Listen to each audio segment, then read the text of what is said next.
Right, good evening, everybody. Thank you for being in attendance. I'm going to talk about Scotland's suffragettes. Time frame of the main part of the talk is 1906 to 1928, but for background, we'll go back a little further in time, way back to the 16th century, back to the 1590s. Now you wonder what these things are. There's no denying the lowly status of Scottish women 400 years ago. Women accused of being a gossip had to stand in public with a metal brank like this one round her head. A mouthpiece, the pointed thing at the bottom left, that pushed down her tongue and made sure she didn't say anything, kept her silent. And in Glasgow, around about the same time, women were told to bring stools to church because the pews were solely for men. Women in Scotland, round about 1600, had the same status roughly as a horse. Thankfully, the 18th century Enlightenment and a gentler form of Christianity put aid to that, and the status of women did improve. Now, education is the key to status. And this massively important step was the 1872 Education Scotland Act. This contributed in two different ways to gender equality. One was elementary schooling was now compulsory for boys and for girls. And secondly, schools would be run by elected school boards. Women could vote in these elections and could be members of the boards. Flora Stevenson, for example, was a member of Edinburgh School Board for over 30 years, and she was latterly its chairman. Laresland School in Kirkintilloch was an early board school, different building obviously, but founded way back in 1875, one of the first, 1875. But in 1872, the year of the Education Act, women were still denied access to higher education, and that remained the case for another 20 years. So you're now forward into the 1890s, and this woman, we'll mention her several times, Christabel Macmillan, she was one of the first female graduates to come through in 1893. She got first-class honours in mathematics, and there is now an Edinburgh University building called after her. Christabel was the only girl in a family of 9. There were 8 boys and her, and they lived in what had to be a big house on Kirthorphan Hill in Edinburgh. There was some democratic progress in the 19th century. Things didn't altogether stand still. Householder voting was better than having a property qualification. Secret ballot was a huge step forward in 1872, secret voting. On the negative side, MPs were still not paid. We'll see that begin to happen later on. The House of Lords existed and had as much power as the House of Commons. And of course, the biggest democratic deficit is that women couldn't vote. If you want to add one positive, I would say it's the birth of the Labour Party in 1900, which gave people choice, more choice. And if you want to add a negative, it is that there were no referenda in Britain until I think 1965 over Europe. Women were increasingly well educated and trusted with responsibility, but not given the vote. Something had to give. There were 3 groups campaigning for women to have the vote. One was led by this lady, Millicent Fawcett, and it was the National Union of Women's Suffrage Societies. Now, its methods were entirely peaceful. They didn't believe in militant action. They believed in petitions or letters to newspapers, everything within the law. Not so with the WSPU, which is Women's Social and Political Union, which is Emeline Pankas' group. And Emeline Pankhurst is very well portrayed in the film Suffragette, which I would strongly recommend to you. She plays, Meryl Streep plays Emeline Pankhurst in that film.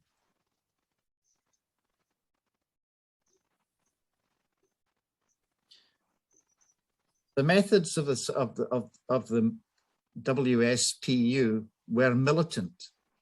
They were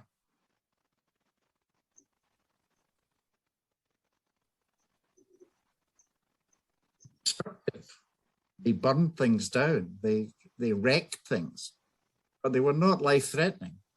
For example, they carried out many arson attacks in Scotland and in England, but always unoccupied property. Never was somebody at risk from the fire. So they were careful that their actions didn't cost life. Now, the Pankhursts, Mrs. Pankhurst had 5 children, 3 girls followed by 2 boys. And the girls, particularly Christabel, the eldest, were very active in the movement, as you'll see soon. This is Charlotte Despard, who was a leader of the Women's Freedom League. They were a kind of halfway house between the militancy and the legality of the other groups. And Charlotte Despard believed, for example, in refusal to pay taxes. That's a legitimate form of action. It's illegal, but in her eyes, that was quite legitimate. You'll see later on, in 1911, they carried out a boycott of the census because they argued, why should we take part in a census when you don't treat us as citizens? So, see your point.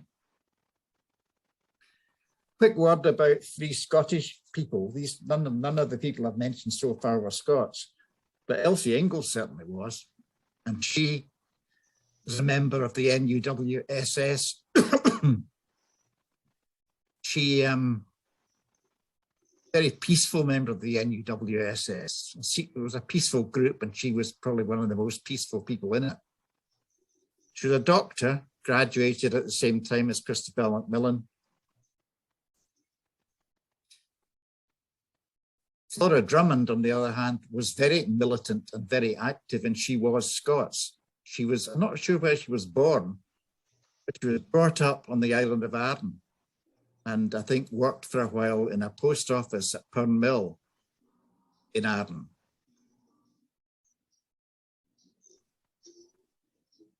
Anna Monroe was in the WFL, the Women's Freedom League, and she ended up in prison for trying to petition the king, which was a crime to try to petition the king. And she ended up in Holloway prison because of that. Now we're on to the kind of main block of time that we're dealing with. In 1906, there was a general election. There's a question tonight. I don't know if anybody watches Pointless. There's a question about, it gave you 2 photographs of a Liberal leader and a Conservative leader, and you had to say what election that was. And the answer was 1906. I think it was Pointless. I don't think anybody got it. The Liberals won that election very much at the park almost. They had an overall majority, but they were in a very strong political position. And that was because neither the Irish nationalists nor Labour were ever likely to support the Conservatives. It was almost inconceivable that the Irish nationalists would support a unionist party like the Tories. And similarly, Labour was much more likely to support Liberals who are at the beginning the welfare state at the same period we are studying.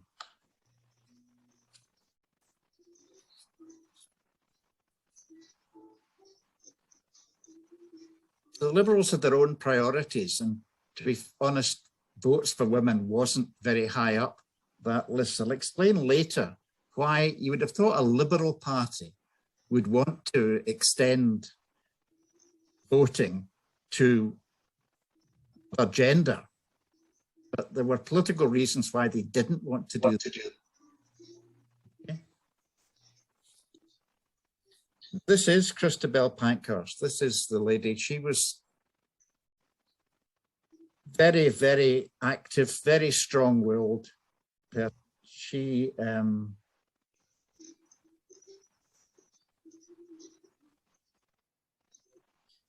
launched the militant campaign in 1905, and she did something fairly disgusting, and that is she spat in the face of a Manchester policeman in the Free Trade Hall who was trying to arrest her for disturbing the meeting. She later said that she didn't really spit at him. She sort of gave him a kind of mock kiss, was what she said she did. However, that wasn't accepted, and she was fined 10 and 6pence, as we'll see in a second. Now, these are four suffragettes, and in 1906, Christabel got her degree at Manchester, first-class honours degree in law at Manchester, and Emeline Pankas, who had been working as a registrar of first marriages and deaths, also in Manchester, she gave that job up to concentrate on the political struggle. The other two in the picture, Annie Kenny, top left, Flora Drummond, you've seen already, they already were full-time militants before 1906.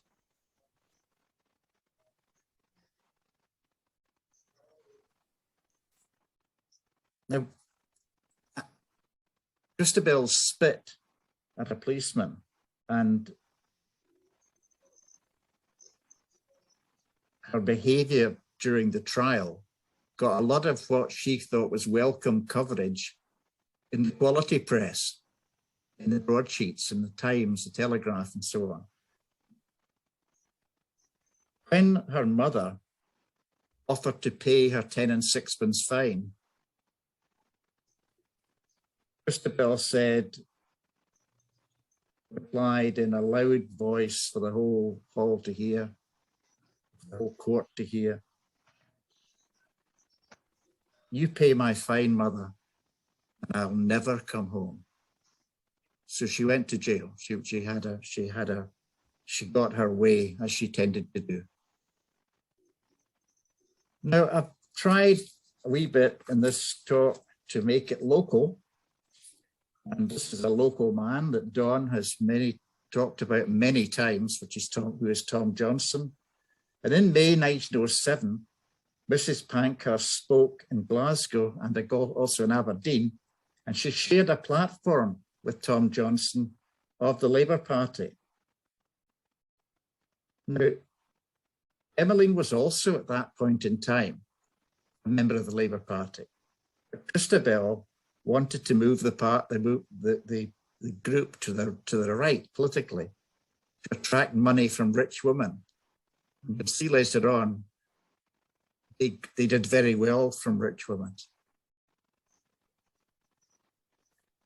Keir Hardie was a close friend of Sylvia Pankhurst, the middle Pankhurst daughter, and the drift to the right accelerated in 1907 when Keir Hardie had a stroke and had to return to Cumnock to recuperate, and he was out of political action for almost a year. That accelerated the drift to the right.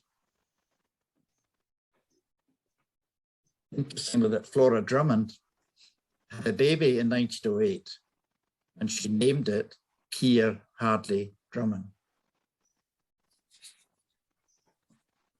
Back to Tom Johnson for a minute. Tom Johnson, later, of course, Secretary of State for Scotland during the Second World War, Churchill's coalition government. He was a feminist with real foresight about the progress women would make in the 20th century. In his newspaper Forward, he said, quotes, "She will invade Parliament via the ballot. She will teach from the pulpit and sway the world from Downing Street. That same year,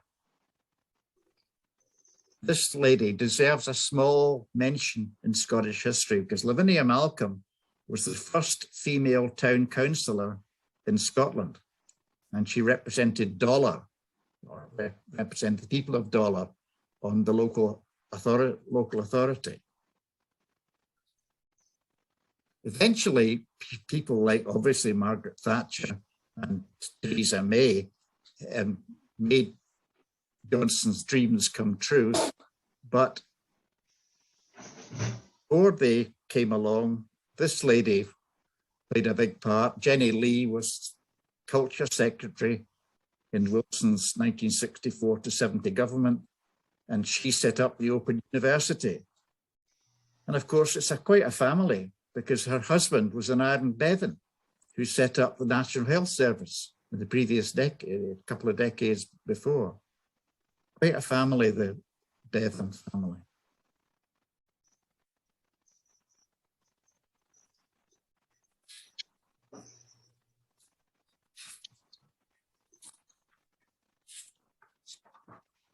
Back, I think, to Kirkintilloch. Now, the February 1908, the Women's Freedom League, that's the kind of halfway house, not pay your taxes group, they set up headquarters in Glasgow. By 1914, they had 14 Scottish branches, one here in Kirkintilloch. In February 1908, the Edinburgh Men's League for women's suffrage was formed. The women's cause was making progress on various fronts. The Scotsman newspaper in 1908 came out in favour of votes for women.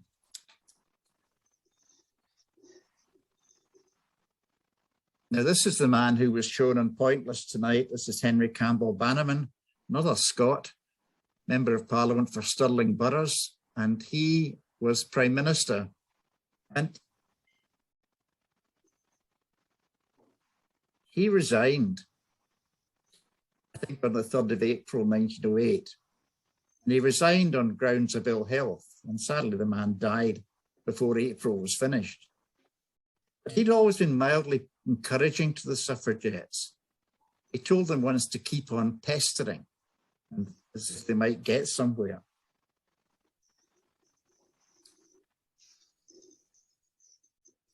His successor, Henry Herbert Asquith, was strongly against women's suffrage. And he didn't change his mind until the middle of the First World War, until 1916. He liked all male clubs, like the Bar. He was a lawyer. He liked the Royal and Ancient Golf Club of St Andrews, of which he was a member. He liked the House of Commons, which of course was all male. He rightly feared, though, that giving the vote to propertied women as a first step must benefit the Conservatives if you give the vote to propertied women. And that's one of the reasons why he was very much against it. Flora Drummond hired a steam launch from Battersea and cruised across the Thames to Westminster. Once there, she harangued members and their guests on the Commons terrace. She was actually promoting the demo that was going to take place in Hyde Park the following Sunday. Now, at that demo, it's estimated by people who were there that there were 500,000 people in attendance in Hyde Park for that demonstration. 3 famous authors were definitely there: Wells, H.G. Wells, Thomas Hardy, and George Bernard Shaw were all present at that meeting. Representations calling for women to get the vote were passed at all 20 platforms. All 3 groups, believed in taking the message to the people. WFL, for example, Women's Freedom League, Halfway House people, carried out a vigorous campaign in Clyde Coast resorts like Millport, which we see here.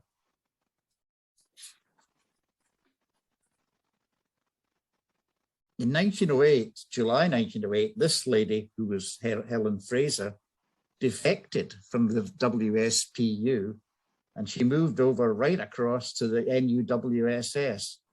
She had been the WSPU's most prominent member in Scotland. She disliked the militarization of the WSPU. She disliked the terminology, the uniforms, regalia.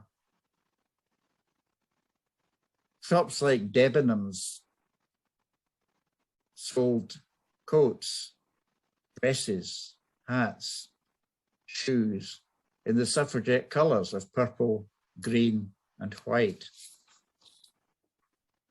This suffragette, not Scottish, German by birth, but active in England, very active in England. And she was named Kitty Marion.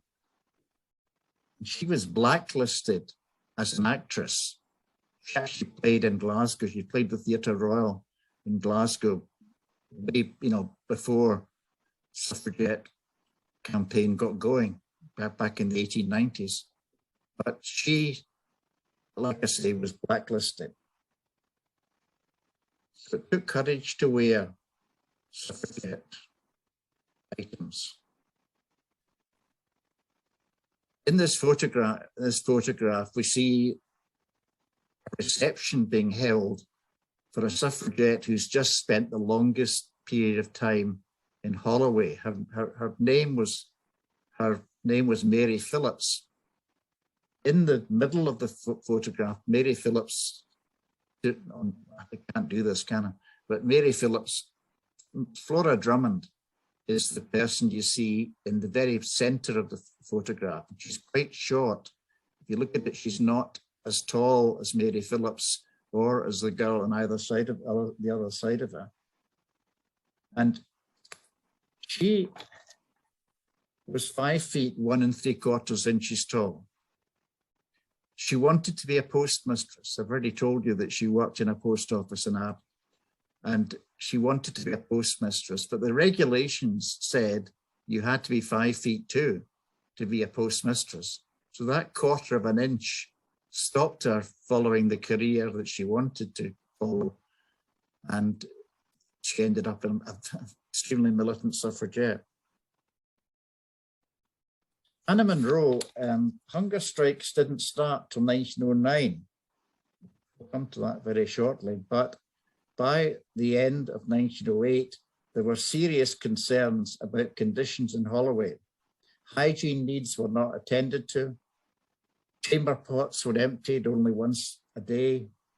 The stylish Anna Monroe, seen here, spoke with feeling about communal bathwater and one-size uniforms.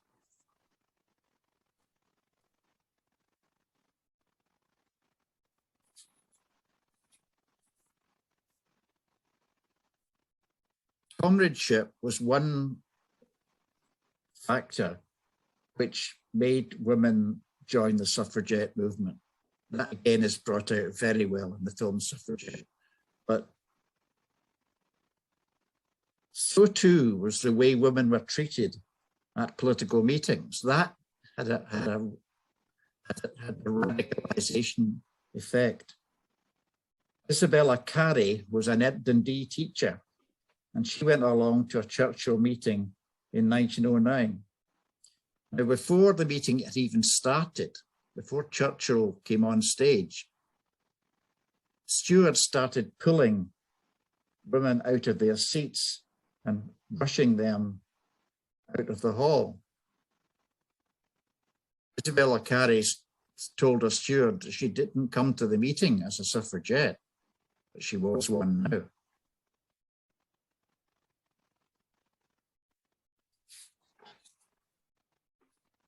International movement. We'll come to America later, but the international movement is important to be aware of.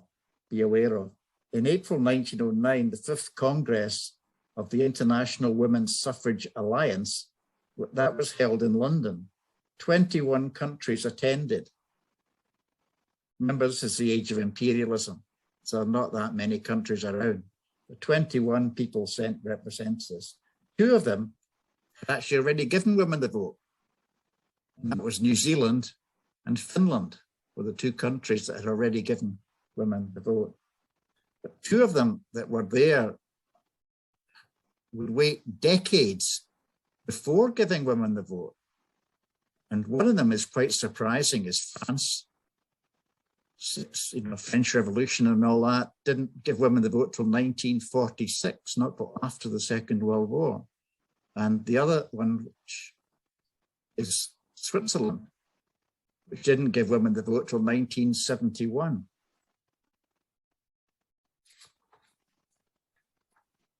In July 1909, Marion Dunlop, another Scot, refused to eat in Holloway. Now, she'd learned about hunger strikes from a Russian delegate to the conference. Marion fasted for 91 hours, which is almost 4 days, but was then released. 2 months later, another suffragette, Mary Lee, she threw slates from the roof, from a roof in Birmingham, and her target was the Prime Minister's car, was Asquith's car in Birmingham. She was arrested. She went on hunger strike. She was forcibly fed. So we now have the first case of forcible feeding. It's in England, if you notice.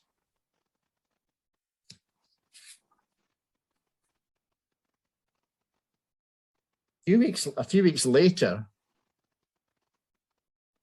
this is Adela Pankhurst, the youngest of the 3 daughters.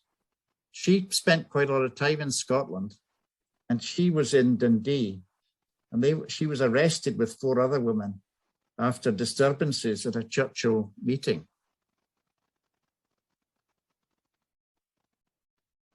She was 24 years old.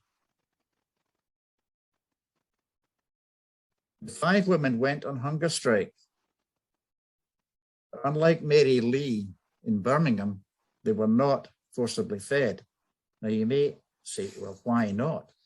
Well, the answer is that the Home Office did not control what happened in Scotland. In Scotland, decisions about forcible feeding were taken by the Scottish Prison Commission.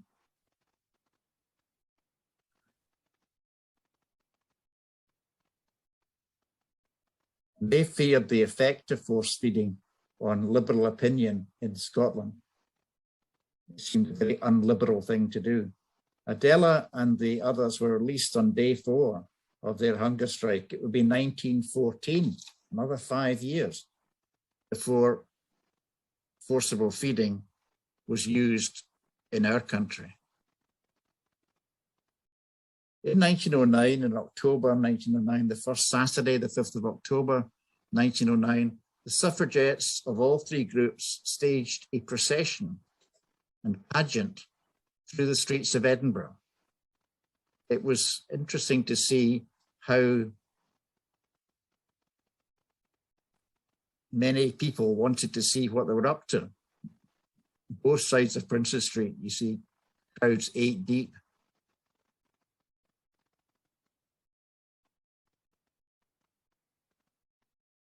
Along Princes Street came groups of fishwives, for example, women nurses, teachers, doctors, lawyers, others dressed up as famous females from Scottish history, such as Mary Queen of Scots and Flora Drummond, not Flora Drummond, Flora MacDonald.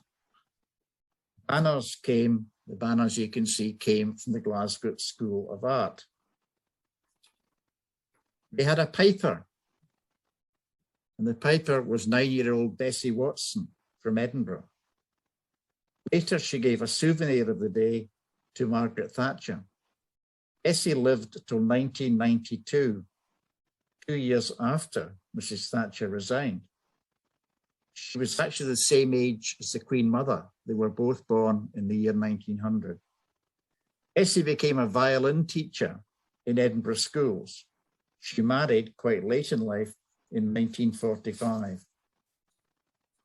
In October and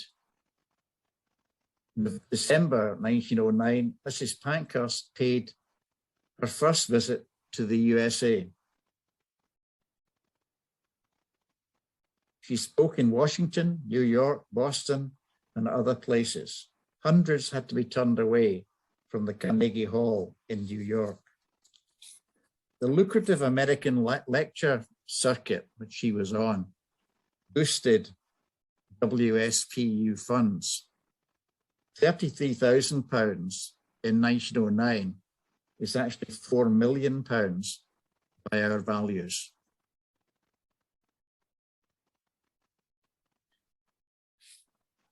This is a cartoon.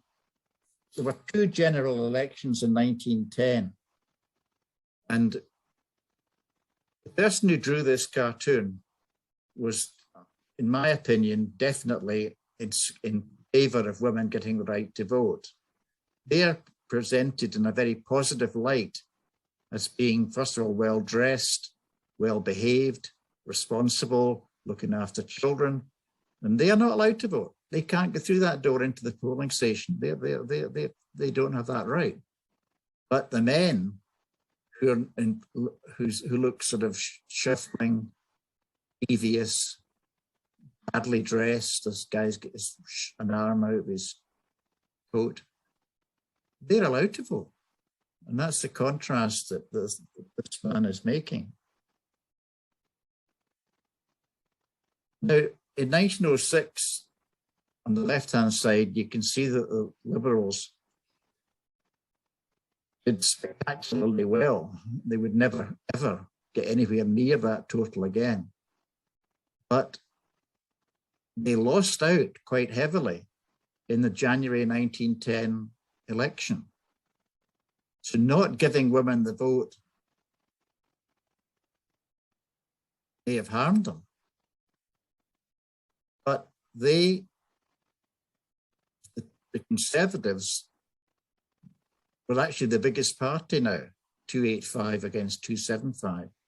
But as I said earlier on, it's all down to the fact that the Labour Party and the Irish Nationalists are going to support Liberals. So there was no question of Asquith having to go to the palace and resign. He just continued as Prime Minister.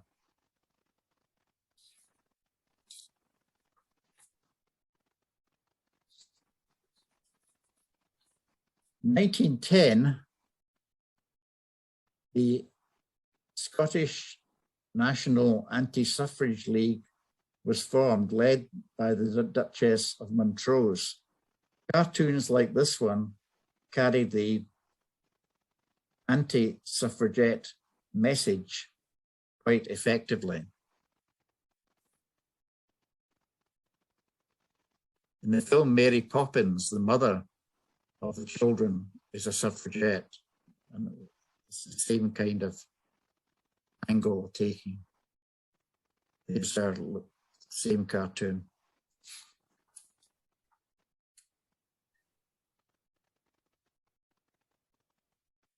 This is the second election. Now, the first election was held in January 1910 over the issue of the budget, which Lloyd George had introduced as Chancellor of the Exchequer in 1909. And the first election was to try and get a mandate for his budget, which brought in things like death duties, tax on petrol, things that might have hit the rich. And the second election is about the power of the House of Lords, because the House of Lords had rejected the budget. What the Liberal government wanted to do was to reduce the power of the House of Lords. And that's why there was a second election in December of 1910.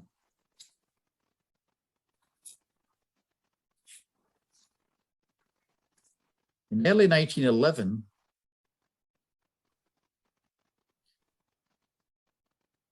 the main concern of the suffrage groups was a conciliation bill. But women were not the only people the government had to consider. 46% of men had not been able to vote in either of the 1910 elections. They were not householders. They lived with their parents, so they don't therefore count as householders. Here's the census boycott. This happened in 1911, and census boycott was a Women's Freedom League idea. And the picture was taken in a big cafe which they hired in Edinburgh, and they kept it open all night so that people who were evading the census could have somewhere to go and didn't have to walk the streets. And the cafe was used in that way. In Glasgow, the WSPU headquarters at 141 Bath Street was used in a similar way to house people trying to evade the census.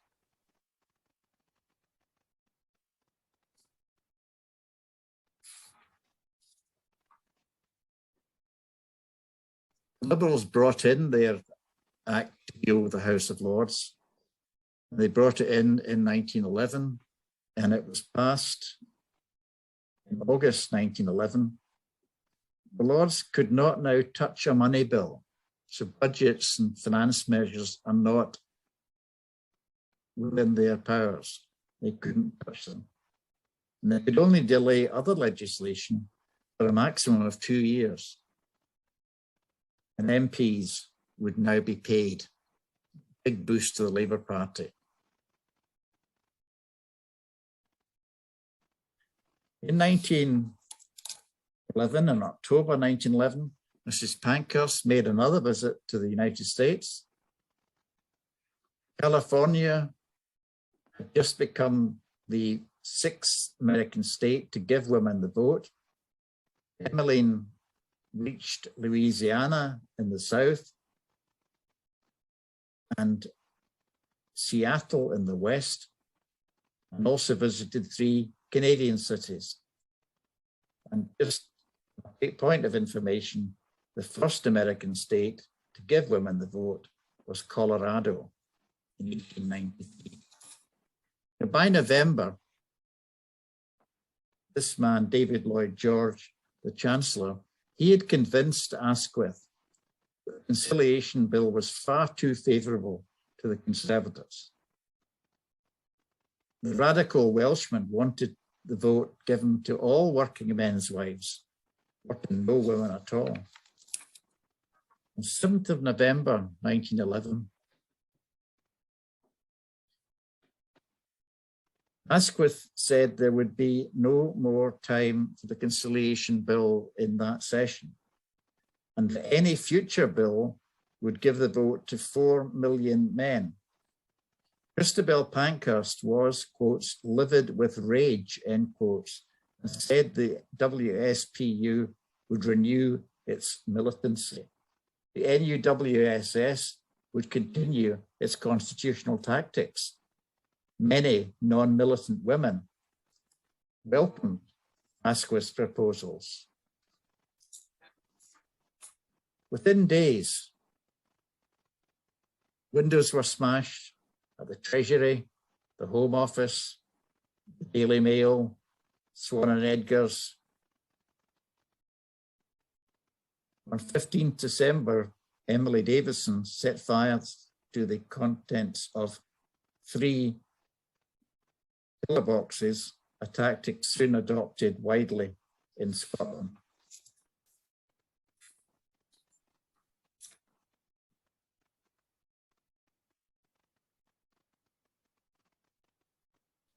In January 1912, Mrs. Pankhurst said she wanted to be tried for treason. With a special branch on her tail, she wouldn't have long to wait. In early March 1912, several Scots took part in 3 days of window smashing in London. The Scots' target was Kensington High Street. Willius Mitchell described how on the Underground, quotes, "I had another fit of abject fear and positively crawled out at Kensington High Street." On the 5th of March, 1912, Christabel Pankhurst avoided the police. The special branch raided the WSPU in London. Mrs. Pankhurst was arrested, but Christabel escaped, dressed as a nurse and wearing an unusual hat. There was no extradition for political offenders between Britain and France. Christabel had rich friends in France, like the Singer family, the sewing machine Singer family. Mrs. Pankhurst was charged with sedition, and the trial was set for the 15th of May. On 28th of March 1912, the Conciliation Bill was defeated on second reading by 14 votes in a thin House. 114 Conservatives voted against it, compared with only 43 the year before. Militancy could be expressed in different ways. In September 1912, the flags on the greens of the King's Golf Course at Balmoral were changed to purple, green and white, the suffragette colours. It was Willius Mitchell who did this. She was the one who attacked the shops in Kensington High Street. On 7th September 1912, the glass was broken on the case containing the Wallace sword at the Wallace Monument in Stirling. This woman, Ethel Moorhead, was convicted of this assault on Scotland's heritage. Ethel was a habitual militant whom we'll meet again. In October 1912,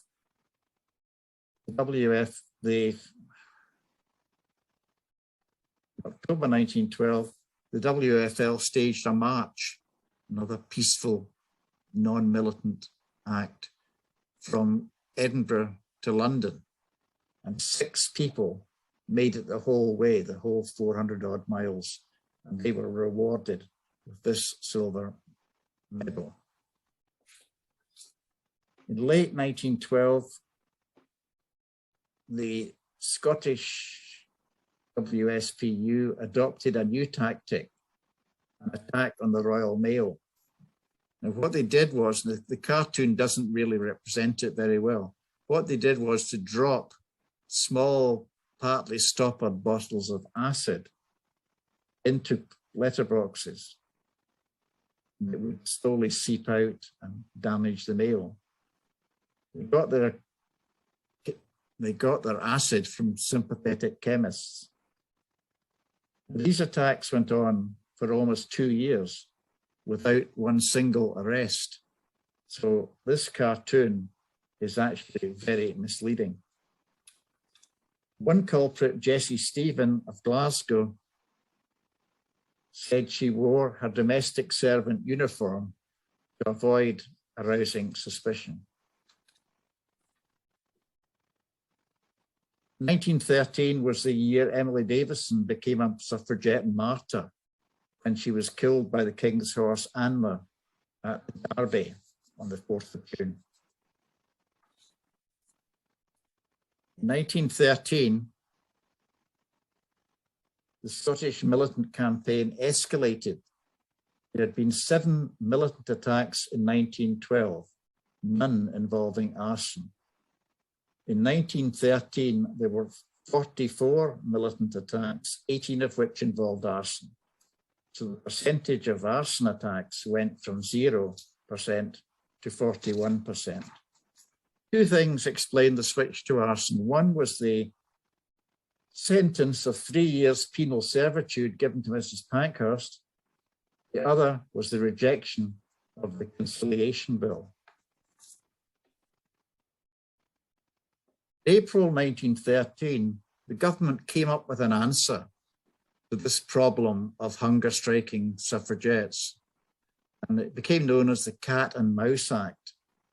And essentially what it meant was that women and men would be released for a week on license, and they had to promise to come back to prison at the end of that week. Out of prison, they presumably would eat and therefore regain their health. So the Cat and Mouse Act was meant to control the suffragettes. Hugh Franklin was in fact the first person to be released under the Cat and Mouse Act. He had been forcibly fed no fewer than 114 times when he was in prison. Now, fire raising began with 3 incidents on Monday, the 7th of April, 1913, an attempt to set fire to a stand at Kelso Racecourse, which you see here, the destruction by fire of this stand at Ayr Racecourse, and also an attempt to set fire to a tennis pavilion in Dundee. The most costly fire was the one here, not far from where we are now, at Ballykinrain Castle at Fintry in Stirlingshire. Damage was assessed at £85,000, which is 11.2 million pounds today. The castle was rebuilt, and apparently it was a boys' home later in the 20th century.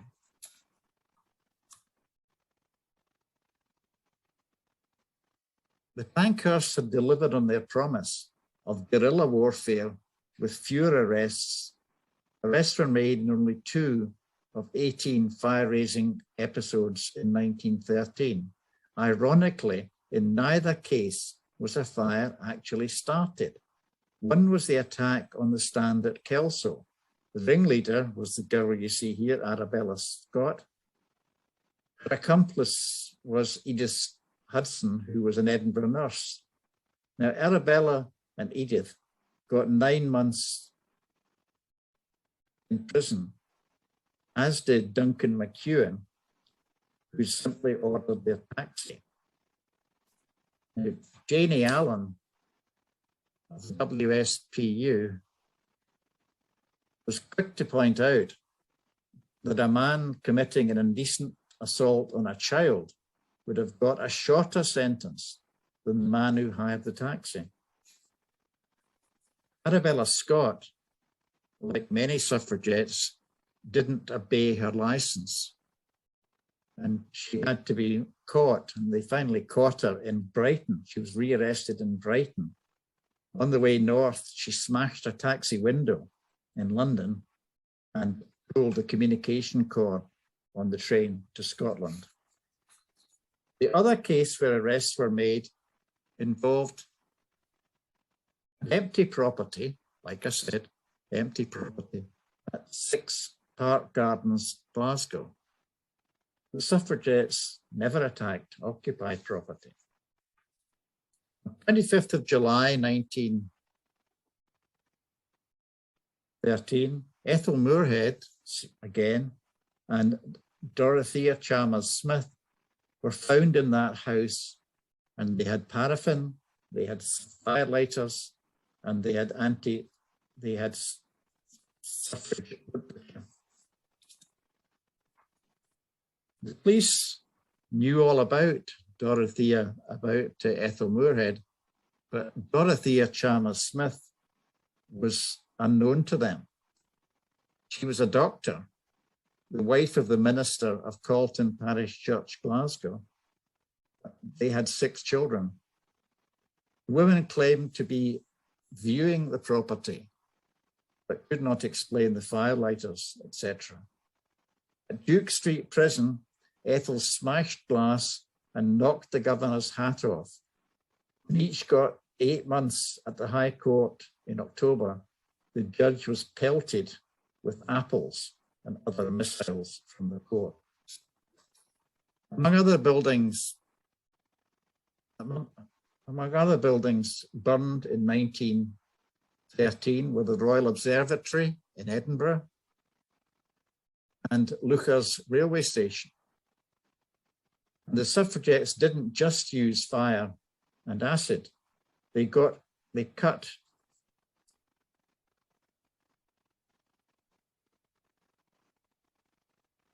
telegraph wires between Glasgow and Kilmarnock. They slashed cushions on an Edinburgh local train and cut big holes on the greens of Kilspindie Golf Course in East Lothian.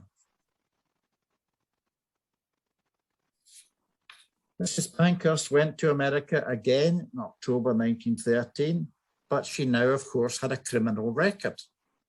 She had been found guilty of sedition.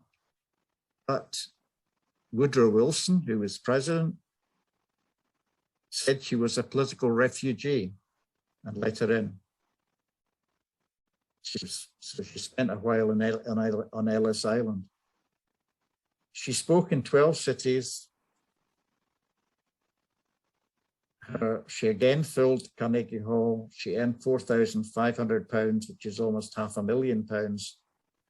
She was rearrested at Plymouth on board her ship and taken to Exeter Prison to continue her sentence. Now, arson remained the favourite tactic of the suffragettes, Scottish suffragettes, in 1914. 16 of the 20 militant attacks involved fire or explosives. The first was at the Kibble Palace in Glasgow's Botanical Gardens on 26th of January. A homemade bomb exploded, shattering glass on the north side. On 17th of February, Ethel Moorhead was found acting suspiciously near Turquare House at Innerleithen, and she ended up in Edinburgh's Calton Prison. She went on hunger strike, and the Scottish Office allowed her to be forcibly fed. This was the first example of forcible feeding in Scotland. The forcible feeding gave Ethel double pneumonia when food entered her lungs. That same day, 26th of February, Francis Parker set fire to the ancient church of Whitekirk in East Lothian.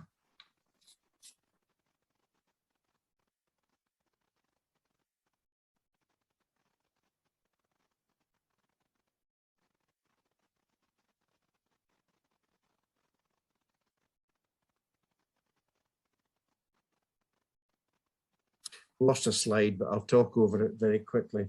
On Monday, the 9th of March, not long after the Whitekirk attack, Mrs. Pankhurst was again out on licence, and she came to Glasgow, and she was arranged that she should make a speech in St Andrew's Hall, and St Andrew's Hall was absolutely packed.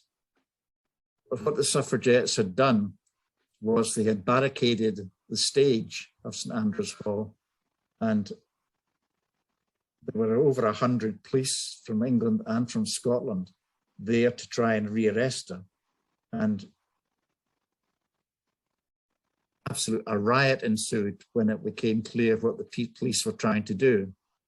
And this lady, Janie Allen, we've met her before, she had a gun with her, and she fired her revolver into the ceiling of this St Andrew's Hall to try and restore order.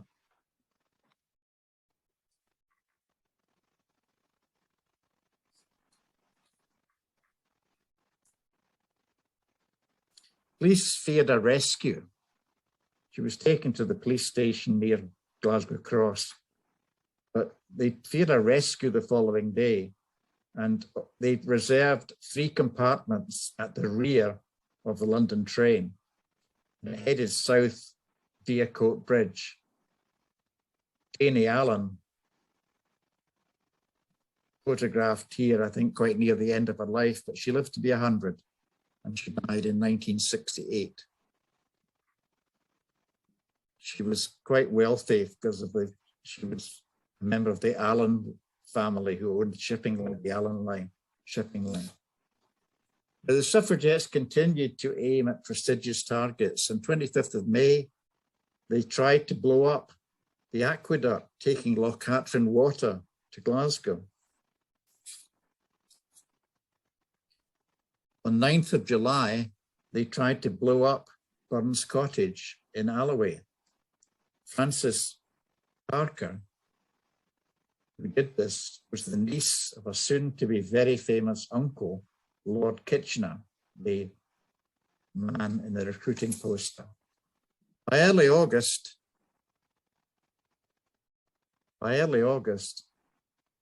the militancy had been put aside to deal with the common enemy, of course, which was Germany.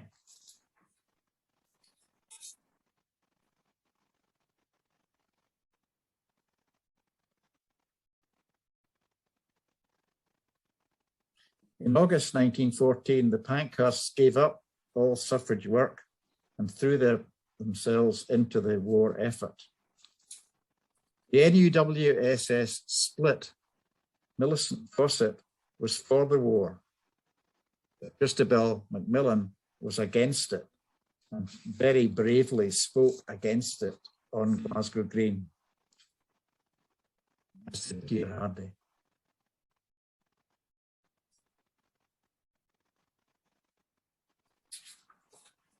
Women's suffrage returned to the political agenda in 1917 when there was little agitation for it. Asquith resigned and David Lloyd George headed a coalition government. The franchise had to be widened to bring in armed forces personnel who lived with their parents and were not householders. Mrs. Fawcett wrote to Lloyd George asking that women's war efforts should also be recognised. A conference of both houses drafted proposals which became an act on the 6th of February 1918, gave the vote to all men over 21 and to female householders and the wives of householders over the age of 30. So it's not an equal franchise as yet. Millicent Fawcett was created a dame in 1925. She died 4 years later. Very nearly finished. Elsie Inglis did not live to see women get the vote. She died at Newcastle on Tyne in 1917 on her way home from the war. Flora Drummond died at Carradale in Kintyre in 1949 within sight of Arden. Her second husband had been killed in an air raid in 1944. Flora had been a pallbearer at Mrs. Pankas' funeral. Anna Monroe became a magistrate in the 1920s. She spoke to United Nations seminars on equality. She died in England in 1962. Finally, or nearly finally, Mrs. Emeline Pankas did not become a dame. She joined the Conservative Party in 1926. 2 years later, Baldwin's Conservative government legislated that men and women should vote on equal terms. Mrs. Pankas died within weeks of that act receiving the royal assent. Her daughters died, the 3 of them, between 1958 and 1961. Now, in conclusion, why did women get the vote in the second and third decades of the 20th century? Mainly, I think, because of the improvement in women's status in the previous 80 years. As I said at the start, education was at the heart of that process. World War I was undoubtedly a catalyst. It gave all women, even the Pankas, an excellent chance to prove their responsibility, and it put party politics on hold. It's no coincidence that it was a coalition government which gave women the vote. The WSPU kept the issue in the headlines, but failed in the short term to achieve its objective. Thank you.